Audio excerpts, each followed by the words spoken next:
So hello, in this podcast we will be discussing a special issue of City and Society. This issue develops the concept of the figure as an analytic tool to study urban change. And this is a concept that offers a really dynamic way of understanding the relationship between the individual and social types. And it proposes a dialectical, mutually constitutive relationship between the figure and the larger social, political, and economic context, here conceptualized as the ground. So we have with us Sherry Gibbings, Assistant Professor in the Global Studies Department at Wilfrid Laurier University and co-editor of this special issue. Hi. Joshua Barker, Associate Professor of Anthropology at the University of Toronto, who helped develop the concept of the figure and also recently published an edited volume on the topic. Hi. Also Sharon Kelly, PhD candidate in anthropology at the University of Toronto. Hi. Also joining us is Michael Lambeck, Professor and Canada Research Chair of Anthropology at the University of Toronto. Hi. And I'm Christina Alda, a PhD student at the University of Toronto, and I'll be moderating this discussion. So, to begin with, Sherry, could you tell us a little bit about how this issue came together in the first place? So Mika de Gelder and I were both graduate students at the University of Toronto and were influenced by the theoretical framework Joshua Barker and Johan Lindqvist developed in an article called Indonesian Figures of Modernity, which was published in 2009 in the journal Indonesia. So as a result, we decided to organize a panel at the American Anthropological Association in 2010, where we asked each panelist to observe or write about an urban figure and its relationship to social, political, and economic transformation. In organizing the panel, what we hoped to do was we wanted to extend Barker and Lindqvist's concept of the figure that they developed beyond Asia to show that it was relevant to a number of different geopolitical settings. At the conference, basically, we found that the papers worked really well together. And so as a result, we decided that maybe we should approach City and Society and see if they were interested in publishing a thematic issue on the topic. So let's take a look at the concept of the figure itself. Joshua, can you tell us a little bit about how you came to develop this concept and perhaps how it differs from other social types as they have been conceptualized in the social sciences in the past? Sure. Well, as Sherry was saying, it's actually an idea that came about through conversations with Johan Lindqvist at the University of Stockholm and Eric Harms as well at Yale University.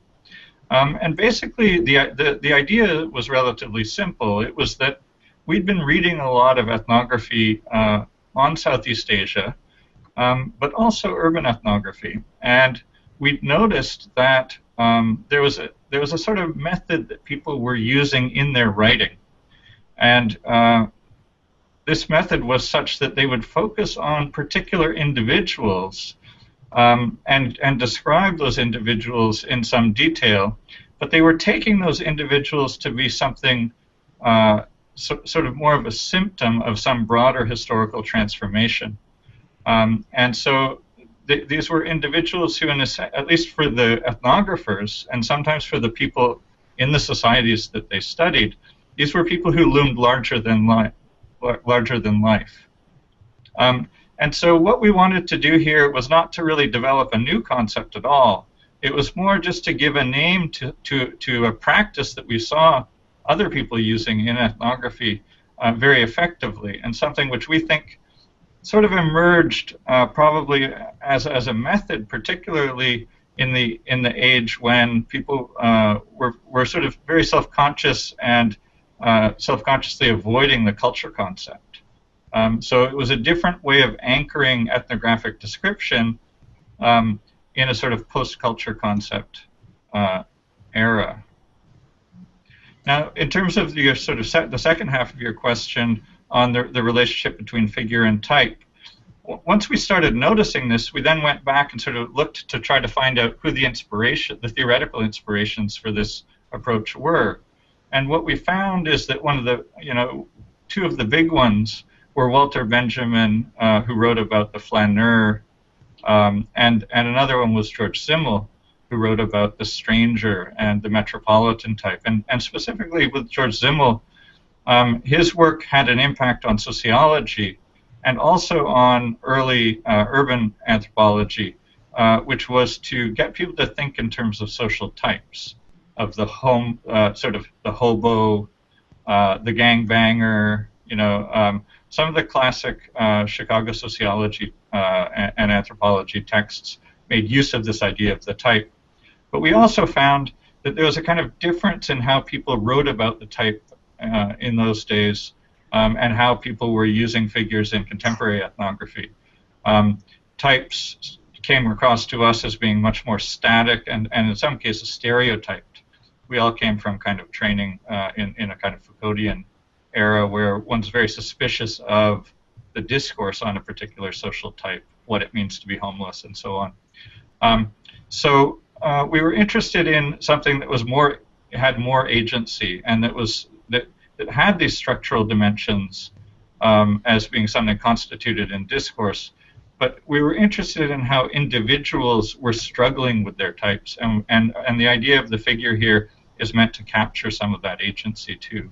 What is it about the figure specifically that makes it particularly well suited to urban ethnography, to the urban context? Well, I think part of it actually is it does have to do with the problem of the culture concept. I mean, it's kind of a truism in urban anthropology. We always talk about how it's very hard for urban anthropologists to figure out how to delimit their field site. It was never a village, and so on. Now, this is, of course, a problem that all anthropology deals with now.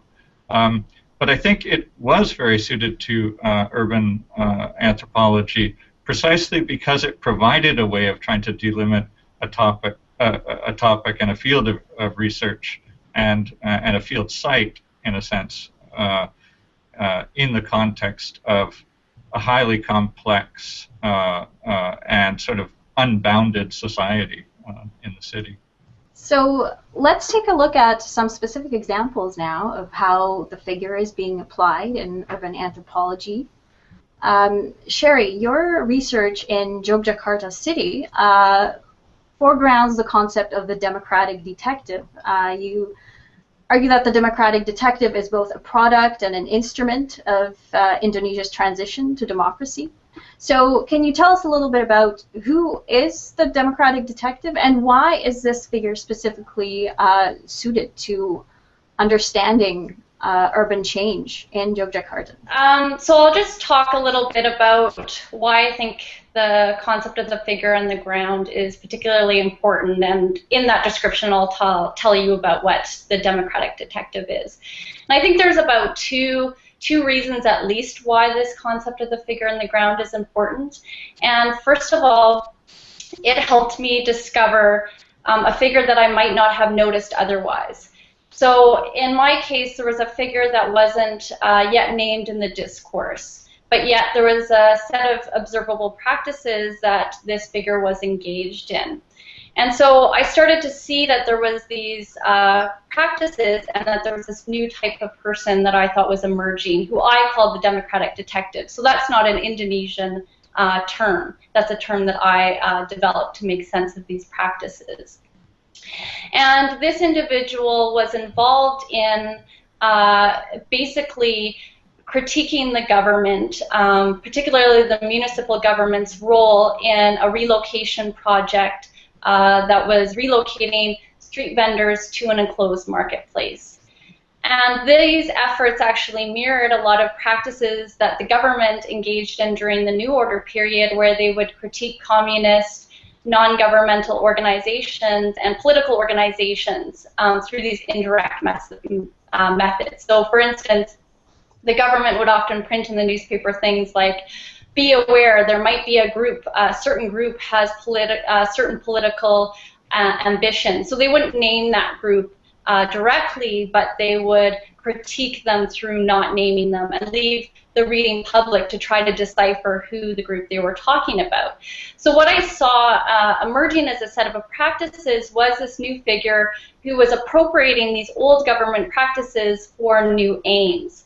So the first reason why I found this concept of the figure and the ground so helpful was because it allowed me to understand this emergent figure.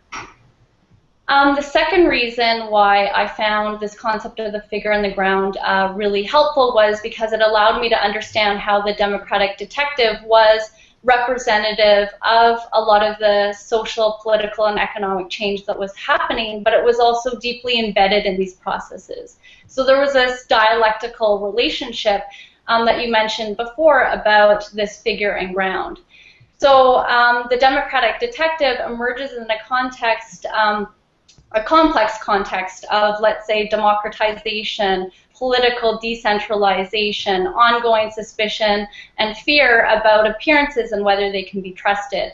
So in this context, the democratic detective emerges to critique the government, to raise the truth about the government's activities in this latent fashion. And what they do is, through hidden messages, ask the reading public to decipher this plot, basically through this detective plot mode. So what was particularly useful for me in this context was then it was the democratic detective emerged from democratization and all of these other factors, but was deeply embedded in the ways that these transformations were taking place. So there was a dialectical relationship there. And in particular, the democratic detective was shaping decisions over who had the ability to raise information about the government in the newspapers and how this should be done. So this was the second reason that I found this theoretical framework so helpful. Okay, thank you. So Sharon, your use of the figure is quite different in a very different context. Can you talk a little bit about how the figure of the condo owner has informed your research on the social mixing revitalization scheme in Regent Park, where you're doing your research in Toronto?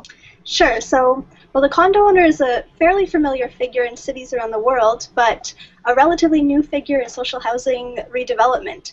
Regent Park is Canada's first and largest government housing project, and almost since its inception has been marked by this type of territorial stigma that's most commonly attributed to perceived flaws in design and also kind of a perceived segregation from the city at large. So Regent Park is in the process of being torn down in its entirety and then rebuilt according to this new planning philosophy of social mix, which is meant to integrate the neighborhood with different social classes through the introduction of condominium development and also market rent housing, in addition to the social housing units that will be rebuilt as well.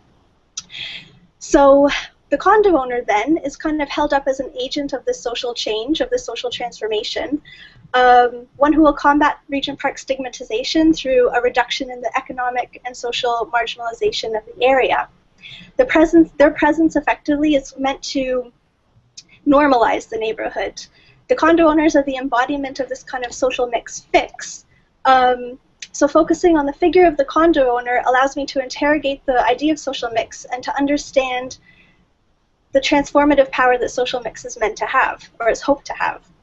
The condo owners are key to advancing this planning philosophy of social mix, not only through their presence, but also through the relationships and the interactions that it's hoped that they will forge.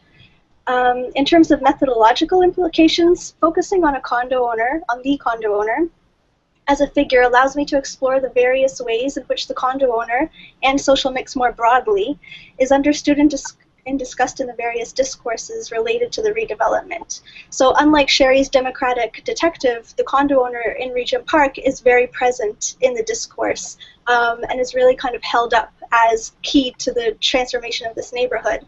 So for example, as noted, the Housing Authority and the planners kind of hold up the condo owner as key to building a healthy community. The Toronto media has profiled some of the new condo owners who've moved into the neighborhood and kind of questioned the investment that they have in the community and the kind of engagements that they intend to build with their new neighbors. The social housing tenant, as well as the condo owner themselves, have kind of a more often ambivalent reading of the role of the condo owner in the new neighborhood. Indeed, much of the methodological richness of this approach in the case of my work comes from exploring the ways in which the actual experiences of the condo owners and their perceptions of their role in the community intersect with the ideological role that they are ascribed as the dominant narrative of the redevelopment, and the ways in which the condo owner is represented as neighbors, as community builders, or even as gentrifiers, and how this is in agreement or in tension with their lived experience.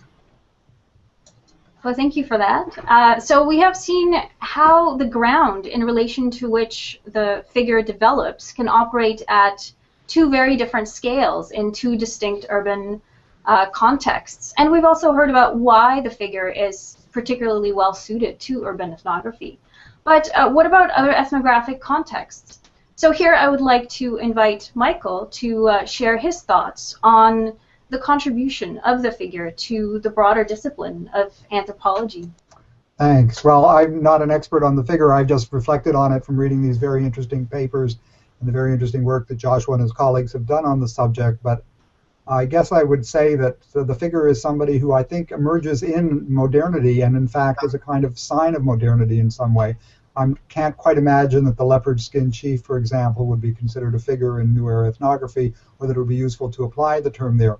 So I think the figure is interesting because on the one hand it provides a kind of methodological solution to certain problems that ethnographers have working in modern societies, and especially in cities where we always have the problem of how typical any of our informants is in any kind of a way. And we always have the problem of the unit of analysis, and the figure is useful for providing at least a short-term solution to both of those issues. But in addition, I think the figure is actually a figure of modern society. Figures really are there in some way. My favorite example of the figure is the concierge in Paris. Can't think about a certain period of time in Paris where the novelists in Paris hanging out and so on without talking about the concierge who's always around. I think there were also, and probably and still are certainly, figures in rural settings. I have the feeling that the Jew is perhaps a figure in Eastern European peasant societies. Of course, that raises all kinds of red flags about how types move into stereotypes, etc.